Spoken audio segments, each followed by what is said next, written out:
Welcome to Qualified Opinions, where we test the ideas and limits, the knowns and known unknowns around freedom and order in contemporary politics and society. We invite you to listen as we engage with leading and emerging thinkers across disciplines and issues who will sharpen our thinking on the topics shaping our discourse.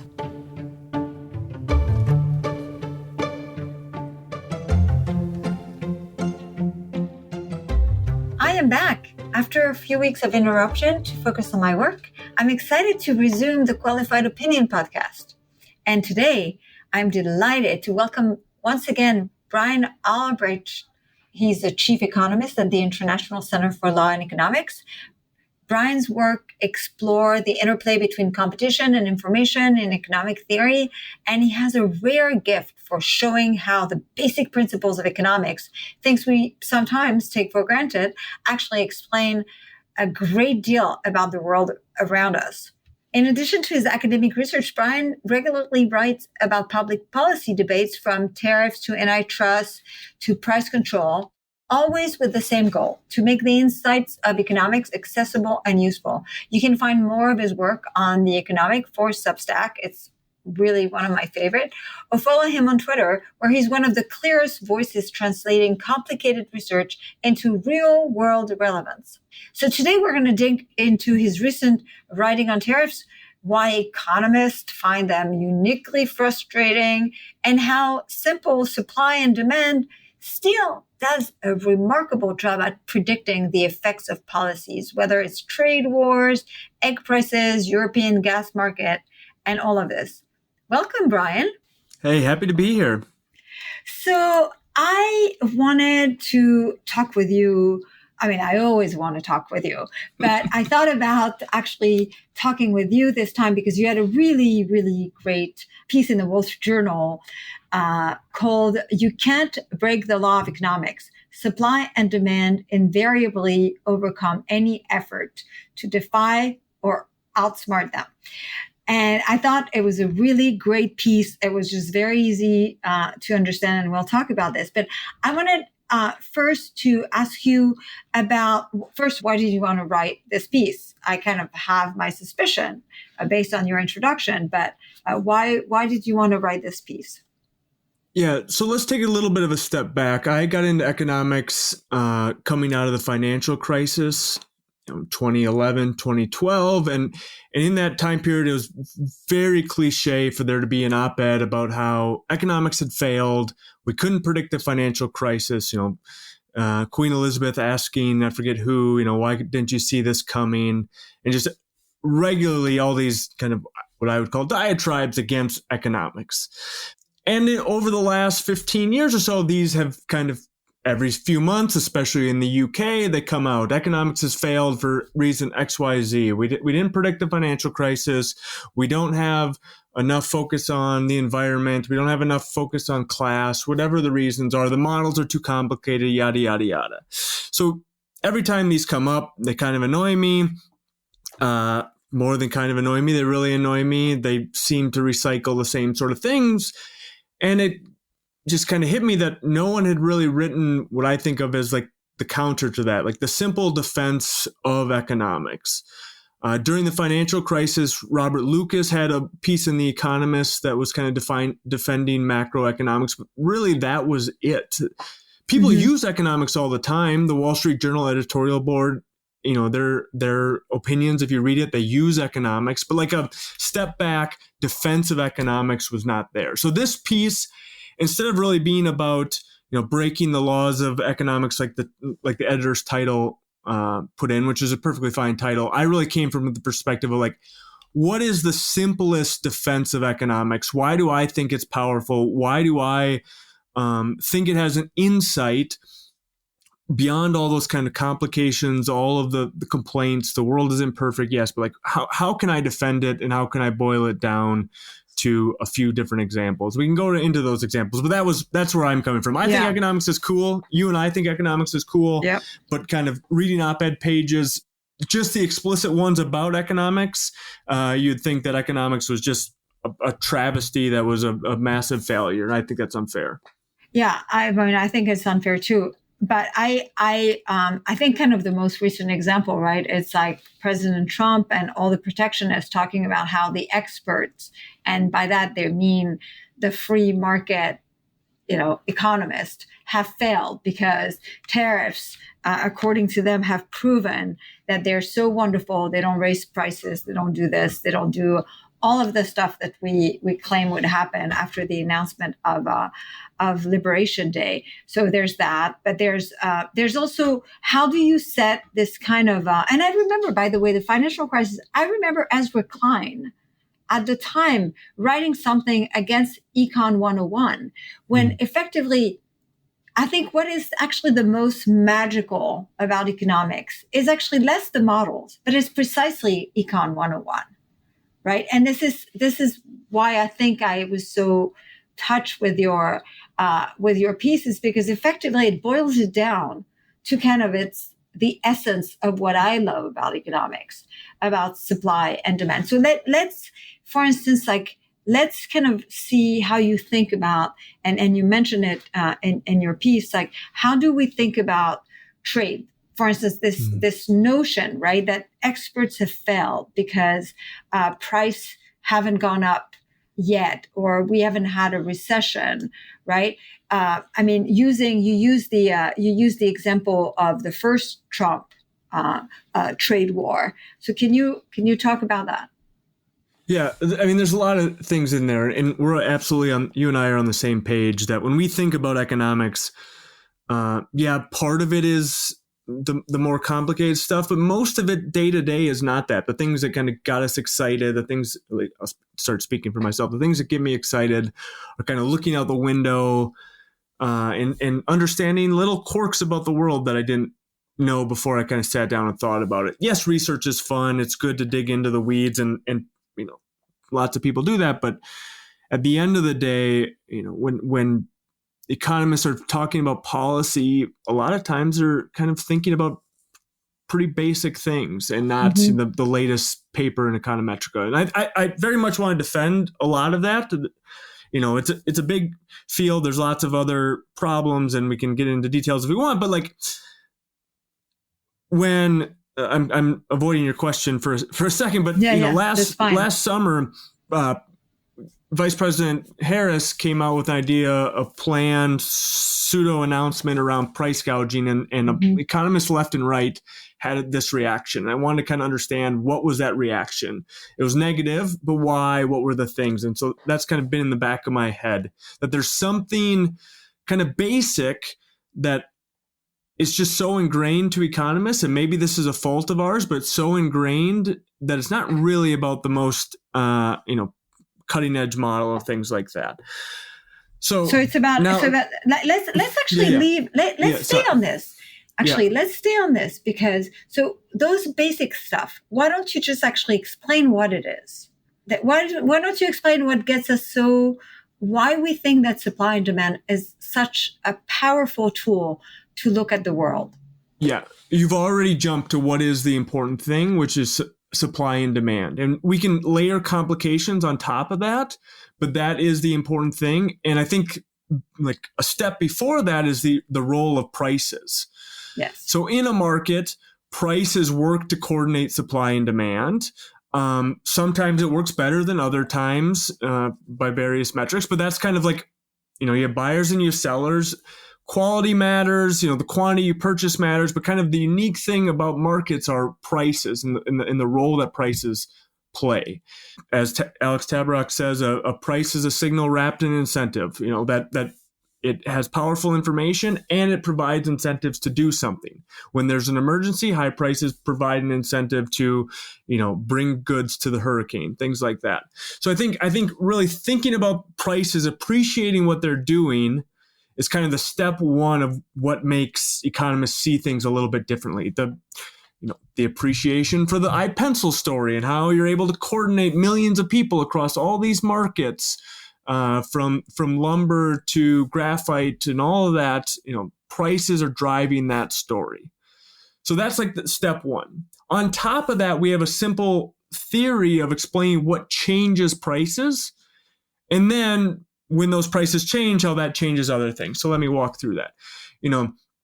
when egg prices, when you kill a bunch of birds, as the United States ordered different farmers to do in the end of last year, 2024, the beginning of this year, we have a simple language for because understanding of bird that. flu? From the bird flu, and then further stuff about trying to protect it and stop the spread. And I don't know all the details, but we have a simple framework for thinking through how that action will affect prices. And that framework is supply and demand. It's nothing fancy. It says when we destroy a bunch of the supply, okay, in the short run, other farmers aren't going to be able to replace that. The same people still want to make omelets. The same people still want to bake bread. The same people still want to do, everything. People are going to bid up the prices. Okay. So we have a simple thing we see in the world. A bunch of birds are killed. That plays out through supply and demand and how it affects prices and also quantity, that we have fewer quantity because of, but the interesting thing there is the price change. But then the next step is, okay, given that price change, now eggs are $8 on average, a dozen. What are suppliers' incentives and what are demanders' incentives to change that situation? So some people stop buying. That's the demand side. My kids eat a lot of eggs. That's easy to cut out. We can go to cereal for a few months, right? If I work at a restaurant, maybe that's not that big of a deal. I eat the cost or I pass on part of it. There's a trade-off there, whatever. But the big response that is like a little bit more intriguing is how the supply side changes. Again, I keep going supply and demand. That's the framework in which I'm seeing everything. That the supply side, through imports and through regrowing flocks, responds to, ease off increase the quantity supply that starts to reduce the price over time, and prices fall back down.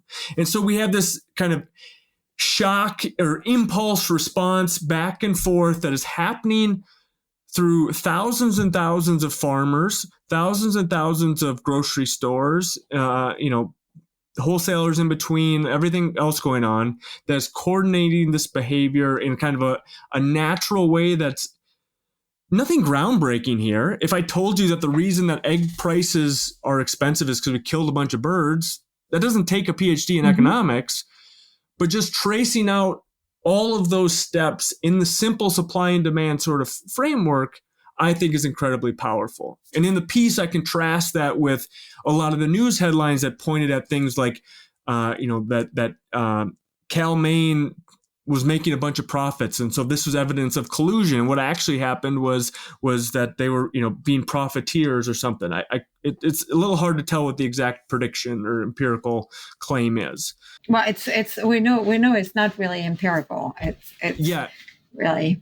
Yeah, it's not, and I think that's an important aspect of this that gets lost. Like a lot of discussion about prices is about whether they're fair and stuff, but behind every theory should have some sort of empirical claim. So when I say we killed a bunch of birds, that has an empirical claim. It's not groundbreaking again, but it's that prices will rise and quantity will drop. And that when we start importing more eggs and when flocks when farmers start rebuilding their flocks, you have an empirical claim of what's going to happen the other way. It's not, I'm not making big money off of this. I'm not betting millions of dollars on the exact timing, but the general structure, the pattern prediction is there, and it comes from not some complicated model about bargaining between the wholesaler and whatnot. It's just simple supply and demand, and that gets you most of the way there. Yeah. I don't have this in the piece, but like a lot of, you would add those complications on if you wanted to get really precise about predictions. But if you just want to know the general outline of the story, those complications don't really change anything. Even if you had a monopoly seller of eggs, if you killed a bunch of that seller's eggs, the price would still go up. And these are all kind of things that everyone else thinks are important, and at times they are important, but they don't negate the core of the Econ 101 supply and demand story.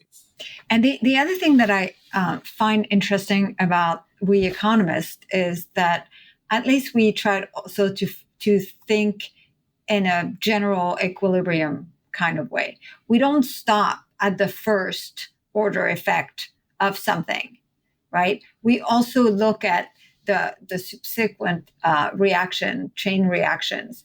And I know that, for instance, when just that simple fact, right, of explaining kind of what happens if you actually think through what happens next and how that increase of prices actually is not just where it stops, but actually can trigger innovation, things that actually weren't worth trying to produce because the cost of that new way of doing things was too expensive before, but now maybe at this new price it's worth it, is actually something people tend to not think about. One of the gateway to get people, in my experience, to kind of think or to blow their minds about how to think about as an economist is actually talking about how when they want to talk about the environment and when they want to talk about how we're going to run out of resources, right? I mean, it makes sense that if you only think at this first level and you only think about the fact that you're pumping oil off the ground, right? And nothing changes except that, right? It's only logical to think we're going to run out. We're just going to run out, right? But if you add actually the price and the increase in the price and the increase in the cost of actually acquiring the oil, which people understand when you actually remind them of that thing. And the fact that the increase in the price is going to actually reduce demand and again is going to trigger innovation or the search for substitutes and things like this, you see the kind of the light go off in people's mind where they're kind of like, oh, I didn't think about that. And so I think kind of when I was reading your piece, I was thinking, in a way, one of the things that he does is something that even Frédéric Bastiat was actually talking about this. The difference between a good and a bad economist is the person that actually kind of looks just at the first order of things and those who actually go further and or look at the general equilibrium as opposed to looking at just this one little slice of things. And actually, so that's like, and this is all very simple. You don't need math. You don't need, and the thing that's also interesting is like the entire abundance movement on the left seems to be born out of the recognition that supply constraints, right, is hitting high demand and raising prices. And all of a sudden, it kind of like seems to have opened their mind to things that they weren't in favor of. Yeah, there's a lot of things in there. Let me start with the innovation point. I think that absolutely is an important one. What I like about the egg story is you're able to, it's not a big leap. We're going to rebuild our stocks and we're going to import, which is kind of a new thing that was opened up from my understanding. I don't know the details about it, but it was opened up. But in a normal time, we didn't need to import eggs because we produce enough domestically. Okay. So you have like a simple reaction to this high price. It's not very complicated. Okay. But if you get used to kind of understanding price movements like that all the time, then you can jump to the oil example, which is, it takes a little bit of an conceptual innovation that a substitute is going to come around. Okay. Or even that demand is going to go down, right? Yeah. People's going to, even choke like, off demand. Even just the price going up means that the demand is reduced too. Yeah. And that has effect too. Some of its, conservation effects right there, even without substitutes. Yeah, I think that's absolutely right. Where a lot of people, when pushed on it, I think they understand where the economists come from. But the starting point is like, you just need to use this much gas because you need to go to work, and you're not going to respond. And one of the big things the economists think about is how people respond, and then, as you said, these equilibrium effects. That play through different prices and in different markets. Okay, so now we don't just have effects on. Let's stick with the oil one. We don't just have effects on how people drive. We also that spills over into how people are riding the bus versus walking versus whatnot. Spills over into innovation. These are all connected and trying to trace them out in a particular way. onto the abundance movement. I don't claim to be an expert on the different parts of it, but I think from my reading, and I've only read the intro of Klein and Thompson's book, it is very much in this framework of let's at least think through problems in terms of supply and demand, and that one way to reduce prices is to shift out the demand curve to increase the quantity supplied. And versus, let's go with housing. There are two. Housing is too expensive. One thing you could do is give people money for housing. That makes it cheaper for them. It feels cheaper because they're taking some of their own money and some of the subsidy. But now we've realized that that's going to bid up the prices even further and maybe negate the whole thing, or at least kind of offset the initial money you gave people to buy a house, versus a supply side solution, which would be to somehow, change the incentives for building, whether that's changing regulatory regime, to allow more permitting. There's some gray areas of things that are kind of supply, kind of demand, but at least asking which of these policies we want to go with, I think is helpful. And then to circle back to one more thing, they have different predictions about what will happen to price. You give people more money, that's a demand side change. We have a prediction that's going to increase price even further, versus a supply side change is a prediction that you're going to, reduce prices eventually. It's not going to happen overnight. It's not going to, there'll be varied effects based on, the type of reform and how credible people think it is. Like in the U.S., I'm in Minnesota right now. Minneapolis passed a bill a few years back that in principle allowed eliminated all single family zoning. That got held up in court. So, if it's going to be reversed soon, then that complicates things. These are the details that matter for any particular case, but the explicit mechanism and force that's going to drive prices up or down, we can sort through them with a simple model. Yeah. In your piece, you have the example of Ronald Coase, Nobel Prize in Economics, and the auctioning of the spectrum. And I love that story. Can you tell it? Yeah. So when I say spectrum, think radio waves, think your satellites that they need to have a bandwidth. I'm losing my physics credentials here. I'm forgetting exactly. They have a bandwidth and a type of in which they're sending all these signals. And if there's, there was a system in place to allocate these and say, okay, you can have this space. The government would allocate it. Go back to the old radio days. You can be at 97.1. You can be at 98.5. We'll give a 97.1 that's far enough away that they're not going to interfere, and so everyone has their little bandwidth in which they can send out their radio waves. Okay, the same idea goes to much more complicated transmissions through cell phones. Mm-hmm. Okay, for a long time, these were just handed out basically as political favors. There were some things that looked a little bit more random, which is actually kind of good. You just give it to people kind of on a first come, first serve, but some was literally like just giving it to your friends. And Ronald Coase came around and said, what if we auction this off? Like use a price to allocate this good in the same way that we use a price to allocate who gets the eggs, or we use a price to allocate who gets the apartment outside of rent control and stuff like that. This is a property right. It's the right to send a transmission over this area, this frequency for the next 5 years. Let's auction it off. And this was so foreign to people that one of the FCC commissioners asked if it was a joke. Like, this isn't a market. Why would we have a price on it, type of thing? Coase prevailed. The FCC started to auction these things off. In the 90s, sometimes in the 90s, right?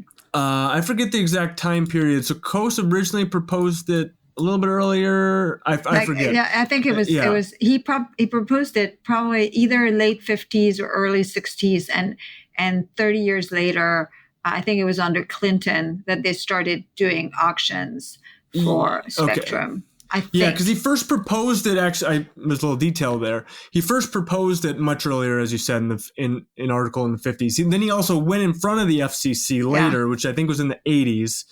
Okay, and then the exact time frame doesn't matter, but it took a while. But it took a while. I mean, it's like school choice with Friedman, right? Which takes a long. I mean, it takes a long time.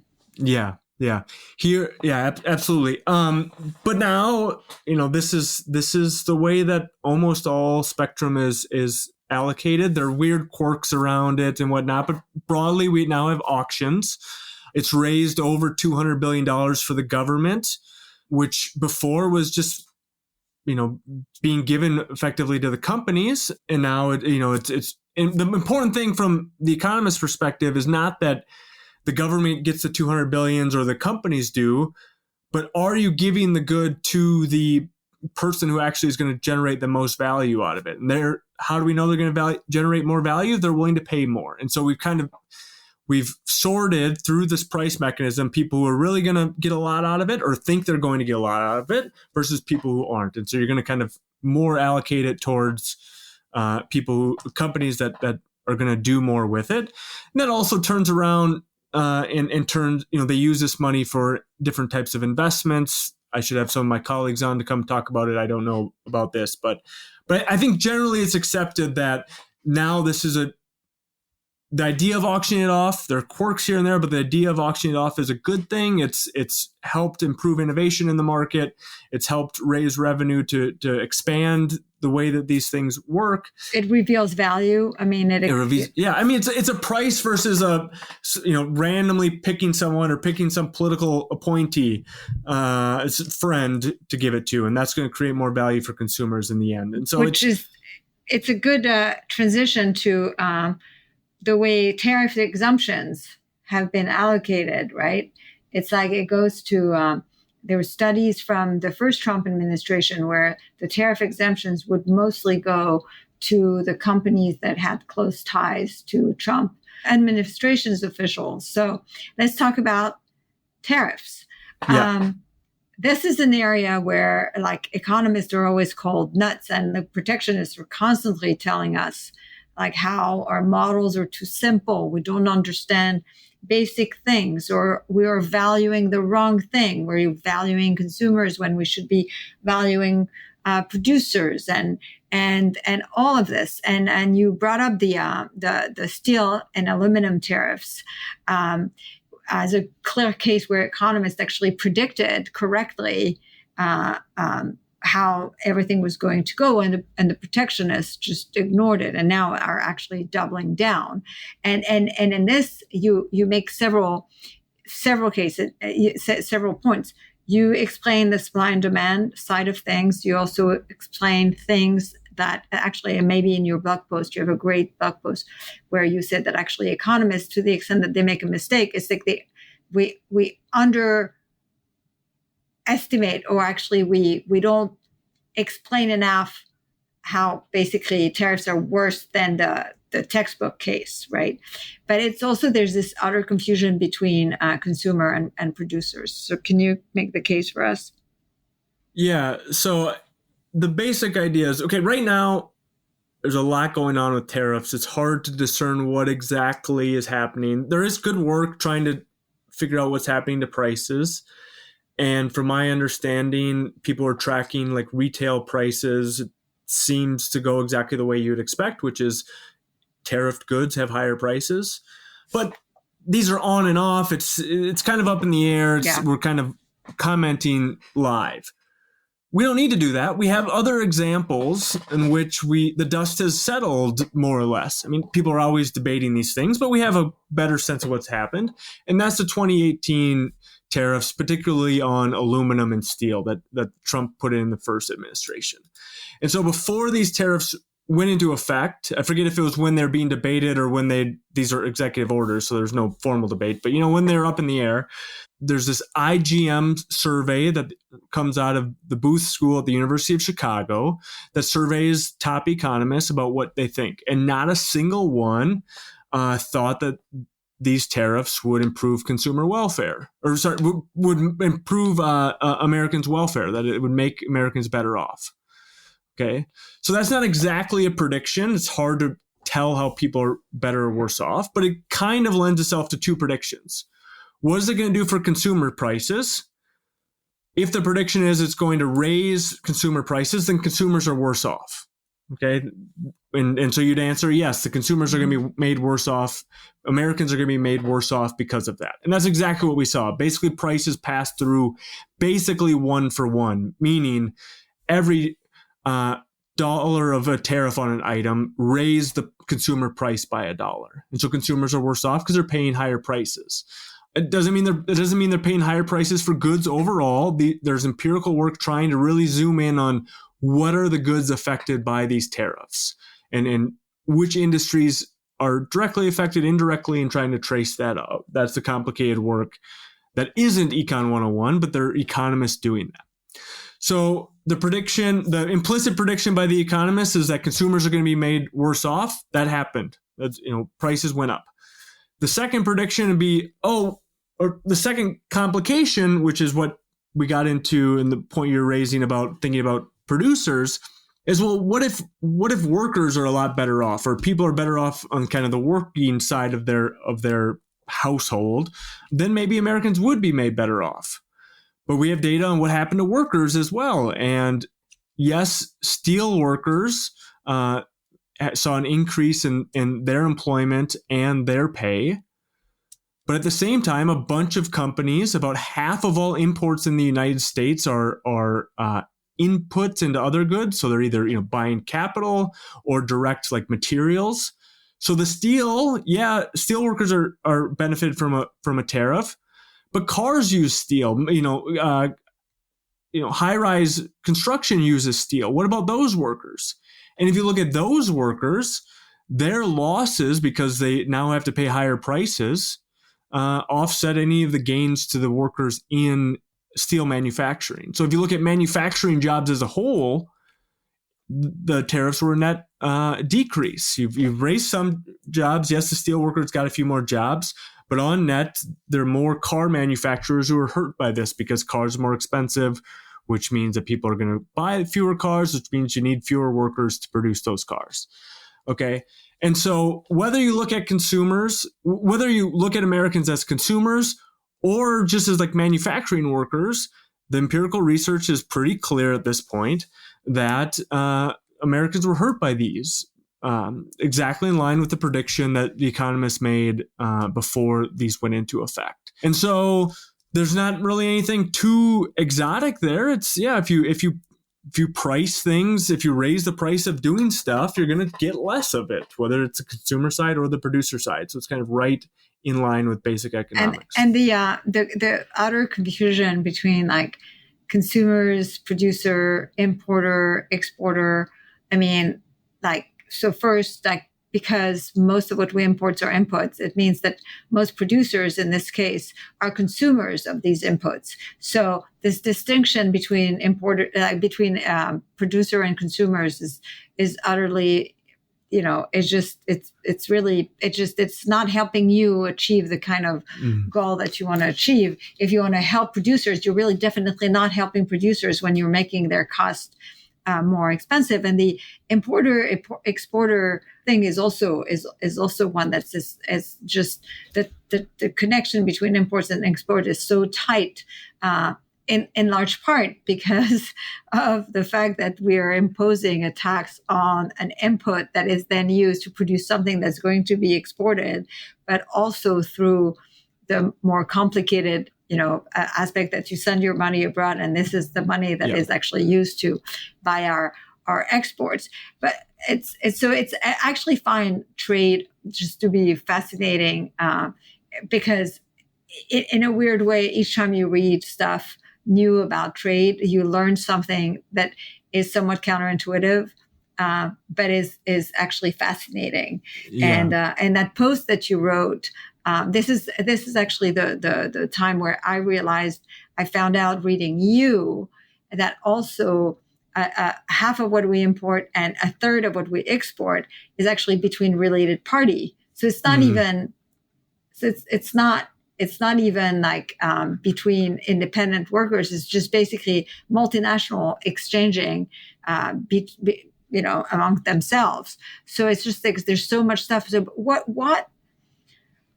Can I Why do say you something on think? this? Yeah, sure, Sorry. absolutely. I mean, just the clearest example to drive this home was after NAFTA, car manufacturing setup. There, we talk about like a U.S. plant or a Mexican plant, but the whole manufacturing setup was to move parts across the border back and forth, do one part of the assembly in the U.S., one part in Mexico, based on comparative advantage and whatnot.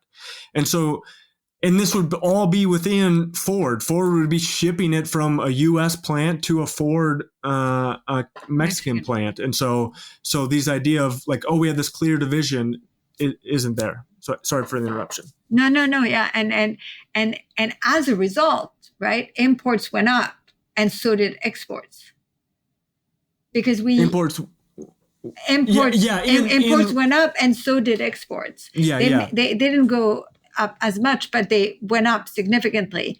And in fact, when I was working on a piece on the connection between import and export, I talked with Doug Herwin, who sent me a chart that was fascinating, where you see like literally it doesn't matter times of protectionism, times of like they're just really, they move together, import and export. And like in fact the biggest importers are also the biggest exporters, and it's quite fascinating. But why do you think?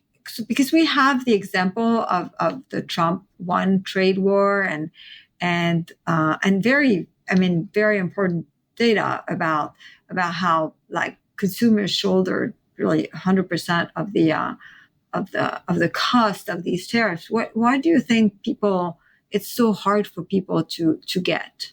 Yeah, it's a great question. I've been asking myself that for the last few years. I've been writing more on trade and seeing it go this way. I mean, I don't have a good answer. I think there's part of it is a long-standing kind of mercantilist winners and losers of trade. This is very much, Trump is very clear that he sees a trade deficit. He'll use the language like they're taking money from us. Which, when you think about trade as generally mutually beneficial, and you gain something, I gain something, even that framework just doesn't make any sense. But if you just look at like a plus or a minus on some ledger, oh, we're not producing stuff, so we're kind of losing. There's an appeal to it. I don't have a good explanation of why. I mean, part of it is like the things that we had talked about earlier about, what makes a good economist is trying to think through these different steps. I think there's part of that which happens here. When people think about trade, they see that their plant shut down. Okay. No one who has a new Tesla, works in the new Tesla plant, thinks about the Tesla plant as being something that rose out of trade and some of Tesla's cars being exported, right? Like no one, you see the downside, you attribute it to trade, you don't see the upsides, especially about consumers. I mean, we have so many stories from this year about consumers just completely caught off guard that this good was imported, or people who were cheering on the tariffs. I think it was like a U.S. watch manufacturer. I'm forgetting all the examples, but like, didn't realize that they used a bunch of imported materials, and all of a sudden their prices are higher, because you just don't, it's hard to trace out and understand. And day to day, you don't need to know that. You're looking at the price. I see a price is high. I see the price is low. Right? This is what makes prices so great, is that you don't need to know what's going into them, but it leaves you open to ideas that you can just either tax them and change things in such a way it doesn't matter, or regulate them because they exist and they're in the ether and whatever, they're arbitrary. But no, they reflect this battle between supply and demand, but it takes that abstract reasoning, it takes taking a step back to put it together. So we've talked about auctioning the spectrum. Congestion prices is another mechanism where you really see supply and demand play out really nicely. maybe after you explain this, what we know about this, do you see any other low-hanging fruit of where we could basically unleash supply and demand to get some real efficiencies in the economy? Yeah, so the congestion pricing story isn't a complicated one, and everyone who, whether you agree with it or not as a policy, I think people understand the mechanism. If you put a price on driving in New York City and Manhattan during certain hours, that raises the price of it, which means people are going to do less of it. Okay, so what that's going to do as well is allocate the road space to people who are willing to pay more and therefore find the driving more valuable. Okay, and people who are kind of indifferent will kind of get out of people's way and go on the bus, go on the subway, go on, walk, whatever it is. And so there's a simple mechanism. I think people agree on the prediction. What makes the economist viewpoint on it slightly different is, I would say, two things. One is even just realizing that there could be a price there. Just as Coase realized there could be a price in auctions, thinking about price all the time means that economists think that here's something that's not being priced that maybe we could price. Economists may take that too far at times. You don't want to be selling off your children or something, but like, not that any economists are recommending that, but would be in favor of selling body parts. yeah. There's like different, but just the idea that there are things that could be allocated by price that aren't. Like every time I go to the store and there's a long line, I'm like, raise prices. Let me pay for it instead of waiting in line here. Like that's an economist thing to think.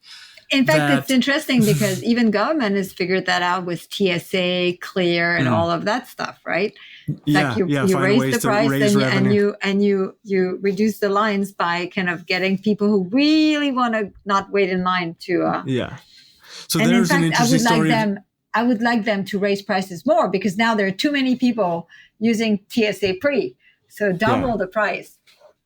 Yeah, there's an interesting trade-off there because they're at the same time making it difficult, by having TSA and then charging for it. So, if everyone could just walk through, if they're going to be adding TSA, right? Then price it. I'd like to have a way to escape their tyranny faster. Yeah. I'm not. This is not me advocating for TSA. It's just like if we're going to have all that stupidity, we might as well. But if we're going to take it seriously, right? If you're now giving the government an opportunity another way to raise revenue, they're going to find ways to try to, make life inconvenient to raise more revenue. I think there's enough other forces here that's not the dominant one, but you could imagine a world in which, this is bringing in a bunch of money. Yeah, we're gonna reduce. We're gonna restrain the supply, like I can see onerous that. But that said, it would require them to think like economists. Yeah. And have incentive.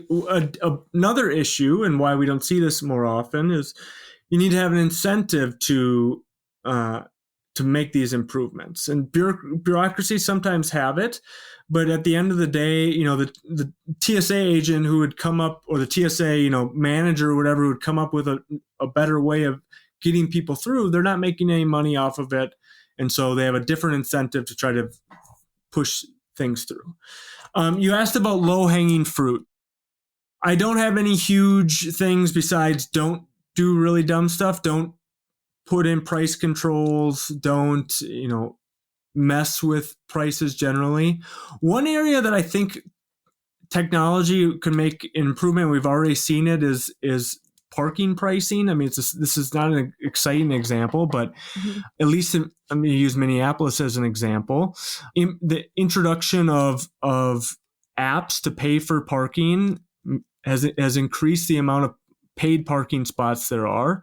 When you have more paid parking spots, you have little less time driving around looking for a parking spot. So there's are there things like that you could see, elsewhere? Nothing's coming to mind. Anywhere where there is a shortage, right? Yeah. So again, prices, kind of kidney donation is not the most effective way to allocate kidneys for Yeah. instance. It's a procedure that's, it's a big deal enough that very few people are actually volunteering to give their kidneys. And so like everywhere where there's a shortage, actually price would solve that problem, right? Everywhere, I'm debating whether that's true. But yeah, in general, places that we have shortages are good. We want to Maybe be not able to allow everywhere, things. but like, yeah, I'm being a little bit nitpicky, but yeah, in general, I mean, I think that should be our starting point. If we see a shortage, why we don't see a shortage? We don't see a shortage of bread usually. We don't see a shortage of carrots, even of eggs. They're rarely. chicken. I mean, it's very rare that we see the shortage of eggs, even while eggs prices fluctuate a lot. Even outside of these extreme avian flu examples, they fluctuate a lot, but it's newsworthy when we do see a shortage. But when you have a long line, one of the ones that I think is, this isn't answering your question, but I always think of is restaurants like never use dynamic pricing outside of very simple happy hours or things like that, or senior discounts, or like Thanksgiving and and so it seems like people just have a real aversion to it. Restaurants have tried to like charge you for how long you sit there. Those restaurants, as far as I understand, have never succeeded. People don't like that. So I don't want to push it too far. Some people would rather at some points wait in line than not know what the price is going to be. But I think your kidney example is a good one. Just letting prices operate in, circling back to the Harris proposal to ban price gouging.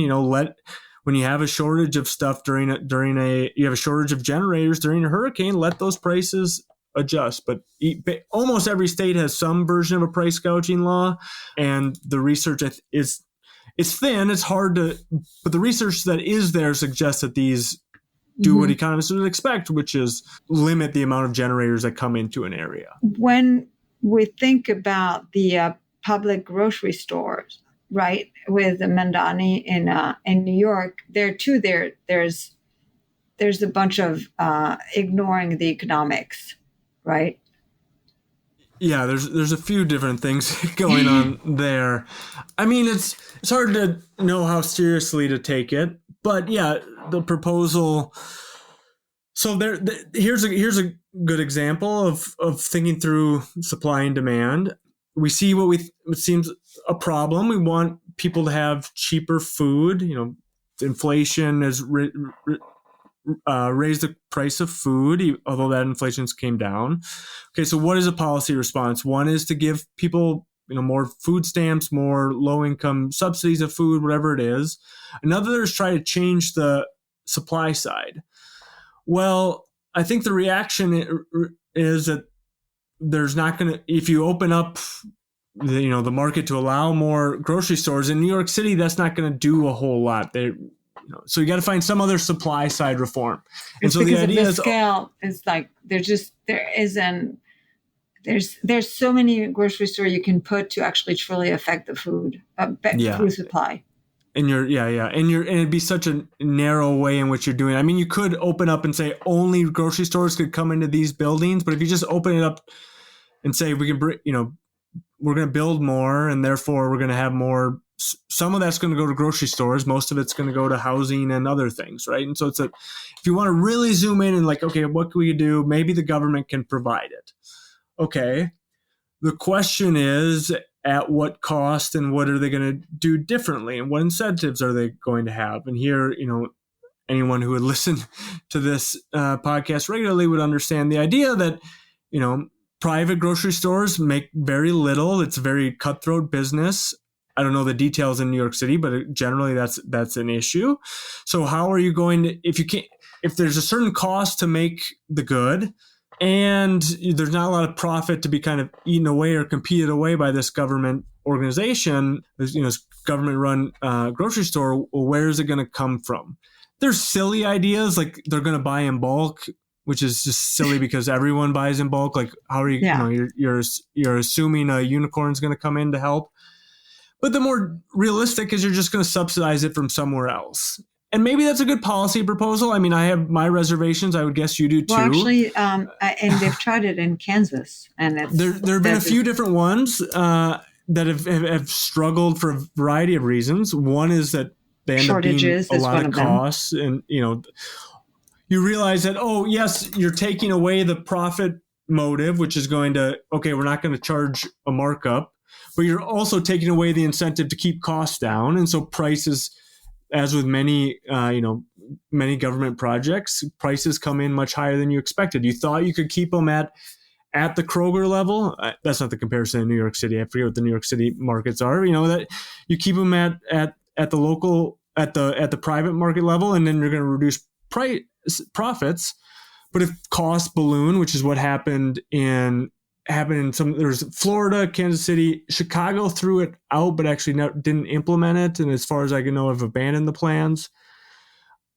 So there's the cost issue. The other one is just I believe the Kansas City one, people can look this up, like it just fell apart because no one maintained it. Like it became disgusting. It was vandalized, and no one had an incentive to protect it. And so, yeah. And the other thing is, like, if you think that even if they went as far as, like, they devote an enormous amount, right, where they buy the food in bulk like everyone else, but they actually really sell it at very, very, very low price, then the demand, if really the price is so much lower than other grocery stores, the demand is going to balloon and explode.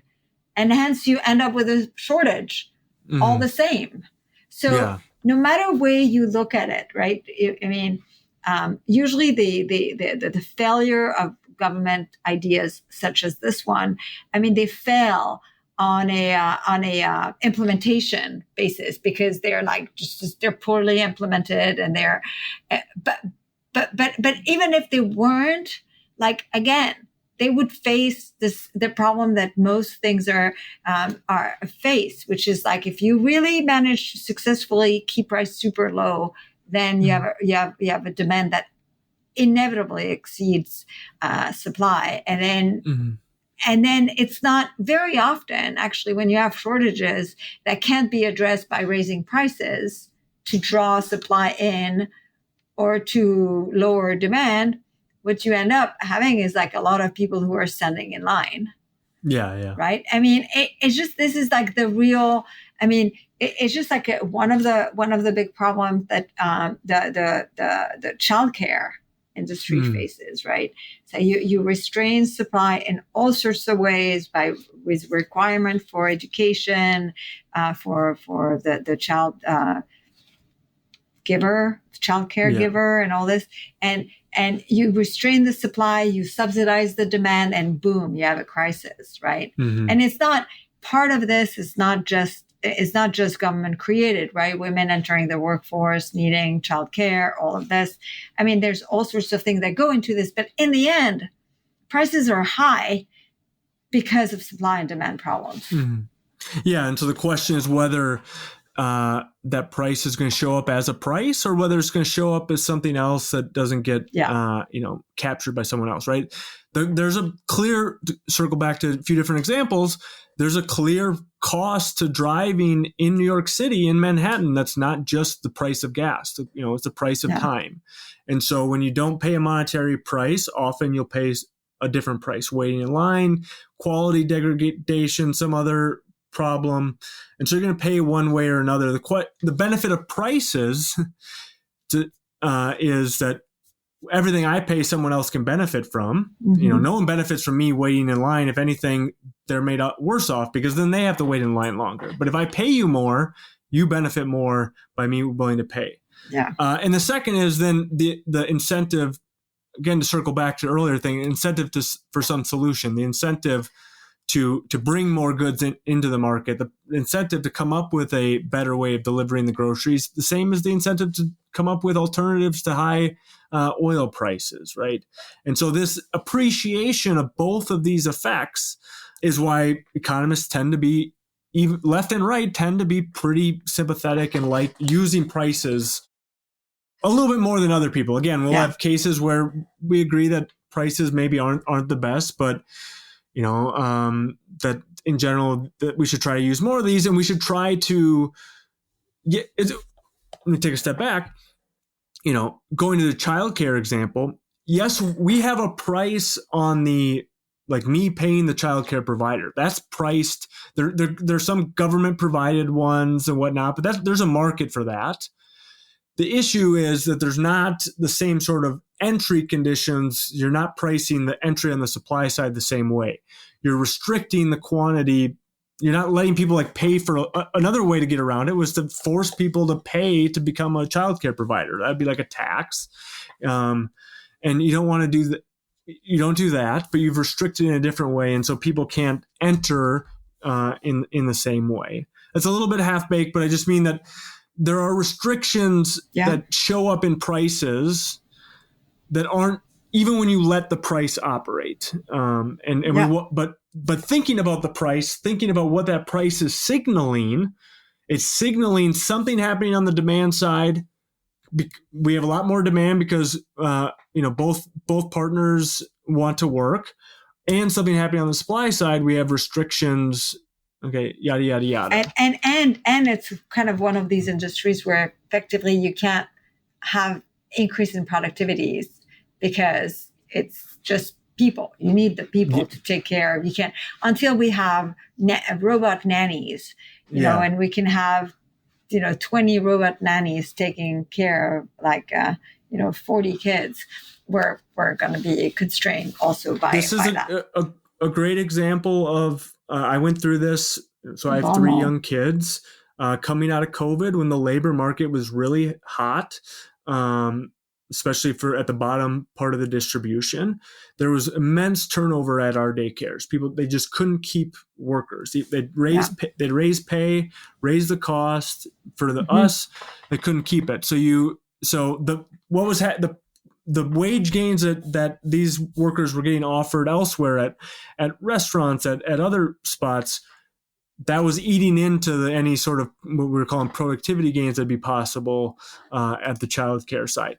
Maybe there's some, there are forces that would fight against it, but this Baumol's disease is a real thing that kind of chokes off productivity improvements but then that's also a profit opportunity for the next person to figure it out, at least in some margins. Okay, so maybe it's not so easy to come up with a profit opportunity on the daycare side, but especially if the government has shut down a lot of the ways to increase, a lot of the ways to innovate. So maybe there are some markets in which you really can't do that, but maybe food delivery. There's more stuff that can be automated, and so it's a big deal, but it's also a profit opportunity on some margins and some markets to fight against it. Yes. Well, this is a great place to end. Thank you so much. This was fun as always. Geeking out with you. This is always what it seems we end up doing, and I love it. So thank you so much. I love it too. Thank you, Brian. Yeah, thank you.